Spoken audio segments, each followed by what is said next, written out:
Hang in Dude, there. It is. that's Smylie Kaufman for 61. Wow. I'm Smylie Kaufman, and this is The Smylie Show. It is Thursday at the Open Championship from Royal Portrush. I'm Charlie Hulme, joined by Smylie Kaufman, fresh off the course at Royal Portrush. And here's where I want to start, Smylie, with a very literal temp check. I remember last year we were at Royal True, and one of our episodes, we had to stop down and wait for you to go sit in a sauna. And today we saw a little bit of wind, a little bit of cold. This is us in America watching on broadcast. What were the elements like out there today?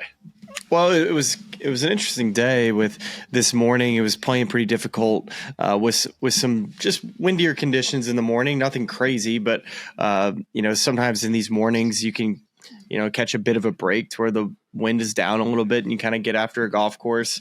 That wasn't a case from the get-go. Nobody really was getting it going too much. I think 2 under par was leading with some of those first groups through the turn. And the weather kind of took a little bit of a turn where rain all of a sudden entered the fray. And that was probably going on for a good 3 hours, I'd say, from around noon to 3 o'clock. The rain was there and some wind too. So that was it never got necessarily out of hand, but it definitely was annoying more than anything. It probably was causing a little bit of water balls off the tee, but some players in the middle of the day definitely had to play through that. Scottie Scheffler, Shane Lowry playing through that in the morning, or I should say their front nine. And then kind of as the day went on, after the rain kind of subsided, the sun kind of came out a little bit, and it felt like the wind was kind of laying down to where it was as scoreable as it probably could have been at the beginning of, I would say, or the beginning of Rory's round, right there at the beginning. And over the last hour that I was out there, it was the hardest it was all day. The temperatures dropped, and it was blowing as hard as it had really the entire day, up to at least 18 to 20, gusts probably up to 25, 30. It was playing really, really difficult late in the day. So that was the weather update. So I would say that there was probably, if I had to just say when you would have rather been playing, the end of the day was definitely the most difficult, but I don't think there was probably a bad draw today. You know how the Open Championship is. What do you got for me? It's interesting. So I'm looking at the live log on Data Golf, which is awesome, by the way. And they're looking at round one course conditions. The morning wave, 2.68 strokes over par. The afternoon wave, and we still have players on the course, only 1.31 strokes over par. So it really, as far as the stats bear out, it paid to be in that late wave. Debatable. I think that it's hard. I mean, sure, yeah, you have data but they're playing the entire day. It's not like two different waves. So it's right. It's not a classic. Yeah. It's. I would say probably the best time to have played was, it would probably have been around after the rain kind of went away, which is around 2-3 o'clock. So if you would have teed off at 2, that would have been the sweet spot. Yeah, and I think, by the way, one of those guys on the later side of the draw, what a great call by you on Harris English, currently on the 18th green, but 4 under, tied for first. So that was a nice little sleeper call from your point of view. I feel like this golf course, it was pretty easy to identify what type of player was going to play well here. And that's not what only I was Harris, ask you there's plenty of other guys too. Did that profile, when we preview this course, did that profile hold in your mind today?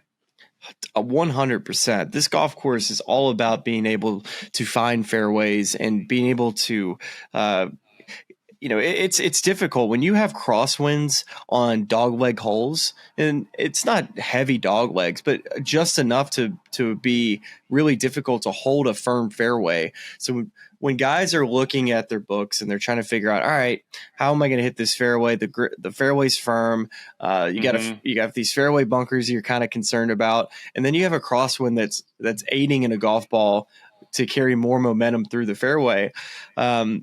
It just makes it really tough, because then as soon as you roll through the fairway, you can end up in a Y in the semi rough, or just even just some kind of dicey lies in the rough, and then you think that you're going to have a play, and then you look at the shot and you're like, gosh, there's so many mounds that I have to deal with either on the landing zone on the next shot, or you have a false front, which is on 12 of the holes. You have a false front you have to deal with, where the run up area is not quite as simple as it used to be, or I should say used to be at another open venue where it's very flat and everything kind of rolls up, and their challenge is the pot bunkers, right? It's like avoiding those pot bunkers around the green. Well, it's the runoff and the collection area is the story here.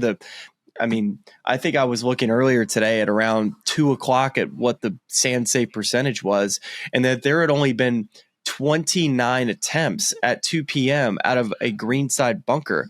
That's like not the story of many Open Championship venues where balls collect into the greenside bunkers, and that's what you're trying to avoid. And here, it's all about can you navigate finding the difficult fairways with the windy conditions, and then from there dealing with all the humps and bumps and collection areas and slopes around the greens.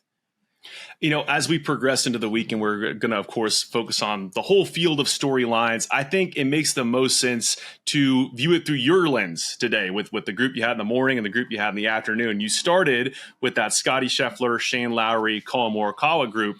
And to kind of further what you're saying on that profile, it felt like Scottie, as you mentioned again in the preview, checked all those boxes. He when he was out of position, he mitigated, he took the bad number out of play. And then when he did have good lies, he hit it really close and created birdie opportunities. And I think really additionally, there were some kind of tweener lies where he was in the rough where maybe you're looking to make a par, and he converted that into birdie opportunities. What did you see in that group? What does Scottie do well? And then if you want to touch a little bit on how Shane and Collin played as well. Well, I would say that you have to feel pretty good about Scottie Scheffler being your one and done pick this week. The fact that he was able to get down at 3 under par. He's going to hoist that claret jug this week.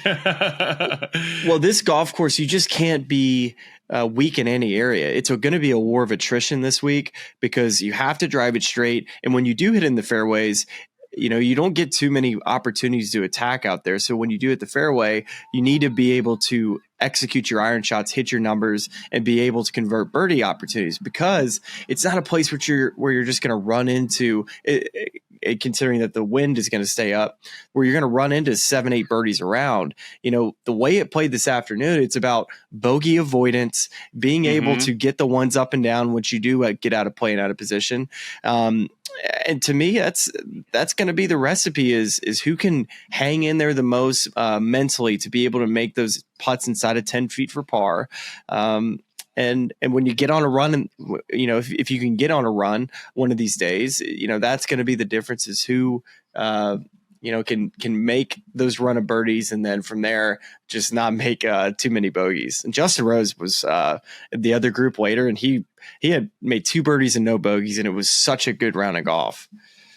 Yeah, and Justin Rose last year played great in these conditions. A guy that just is in and around it seems, at every major championship, given his experience playing in these high leverage situations.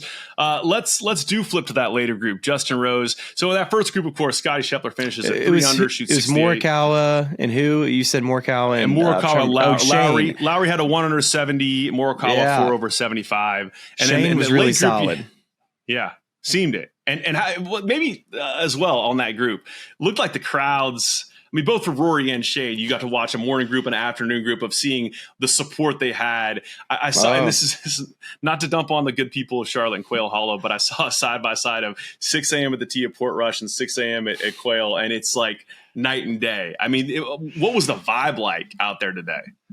I love the Open Championship. The crowds are just so good, and they don't leave either. And maybe it has everything to do with Rory McIlroy still playing on the golf course, but the crowds hang in there. And I tell you what about these crowds at the Open Championship, it doesn't matter what the conditions are. If it's rainy, if it's cold, if it's windy, when in doubt, ice cream is out. They absolutely crush ice cream. Doesn't matter what the weather's doing. I saw more ice cream cones at times where I'm like, I can't feel my hands, or it's just not a time to eat ice cream. Is it like a drumstick? Is it like just the any type of ice cream? Just a classic ice cream cone. It doesn't matter. They love their ice cream over here. Yeah, we forget it. It is summer over there, even though it doesn't feel like it to us Southerners. Ice cream's such a hot day type of activity back home. It's just an activity here. It doesn't matter if it's cold. Suck it up. It's like a cold plunge. Yeah, you got a sweet tooth. You got a sweet tooth, man. I go for some. This is a complete non sequitur. I could go for some. They had a churro right truck. They had a churro truck out there. Now that's something I can get behind. Well, churro warms you up too. I mean, it's you can hold it in your hands. You can get the warm up a little bit there if it's nice and cold out there. Wait, how do you hold your churros? With just with the I know what you're trying to do. I know what you're trying to do. We've been here before with the ice cream. All right. And I'm not going to get got again. I'm not going there. I'm gonna bonk you with the churros. What I'm gonna do. The afternoon group. You had Justin Rose. You mentioned 2 under 69. Bobby Mac and Cheese even par 71.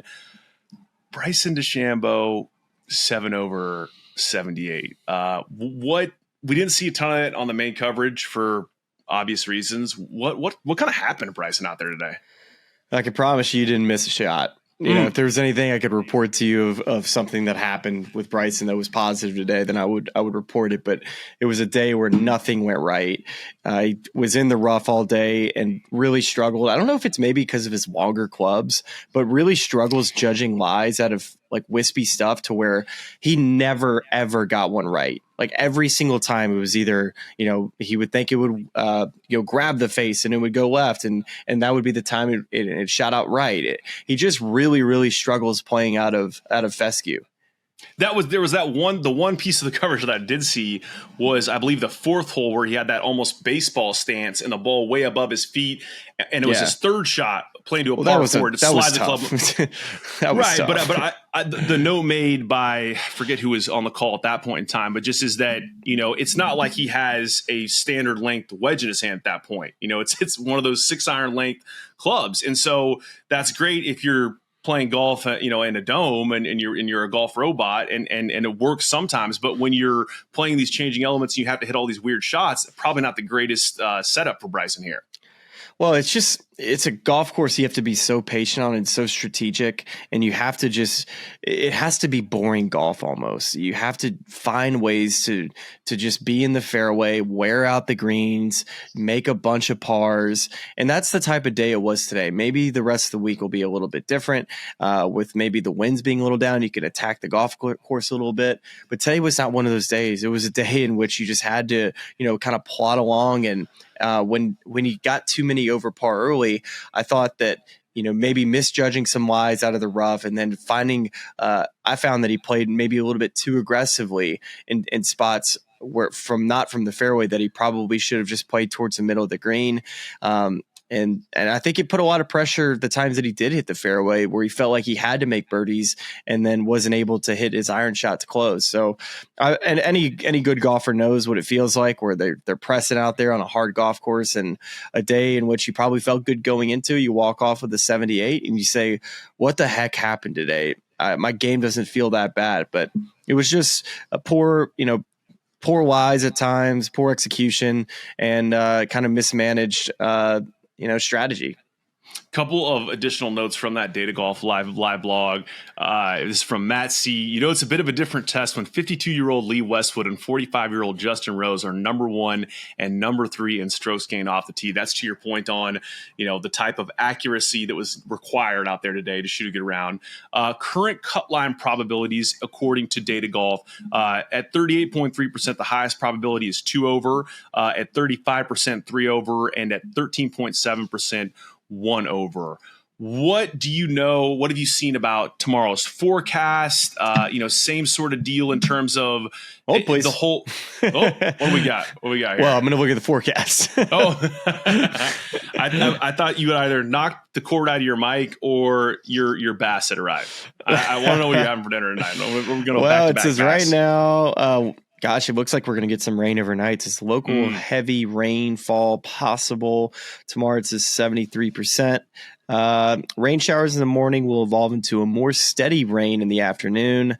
South-southwest, which is relatively a similar direction to today at 10 to 15 miles an hour. So looks to be a day in which it's going to be a difficult round of golf. When you throw in rain, today I thought we were pretty fortunate for it to not rain more. According to the forecast that we were given on Wednesday, we were expecting a little bit more rain than we got. So a lot of the players never even had to deal with it. And it wasn't even that bad today from a rain perspective. So tomorrow looks to be a day in which the rain will be an issue. Saturday, I might as well just keep going here while I got you. 34% chance of rain on Saturday, a little warmer, not as much rain. Sunday, occasional rain with the wind weighing down, but coming from a different direction. I should get a couple corrections in here. You've reminded me. It is not the North Sea. It is the Irish Sea. And I am either latitudinally or longitudinally challenged because the Renaissance Club is at a higher latitude than Royal Portrush. So not a map podcast or a math podcast, either of those two things. But thanks to all the viewers and listeners who reached out with those corrections. Okay, we talked ice cream, we talked churros, we talked all the play today. What's for dinner tonight? What are we going to line up? Ooh, I don't know. Some pizza sounds good if I can find some pizza in the area. But pizza in Ireland? We'll see. I think some of the guys get to. I crush anytime I get out of the States. If there's pizza around, I'll just eat pizza. It's safe. It's the safest thing to eat. It's like drafting that left tackle with your first overall pick. I like it. What do you got? Any final thoughts? And before we kind of send you off to dinner and get ready for Friday at Royal Portrush. The leaderboard's so odd, right? I mean, I think Rory McIlroy is worth a conversation about what we saw from him today. I listened to a lot of it in my ear. It seemed like he had ebbs and flows in his round where things were really going well, and then at periods in which, like, man, he's either playing the tougher part of the golf course, kind of running into some bogeys. But I think the way he finished, with the birdie at the 17th hole from a tough lie was a really nice way to kind of have momentum still in his round to where he's heading into tomorrow feeling good that he didn't shoot himself out of the golf tournament, which is, hey, this is what I said with Rory this week.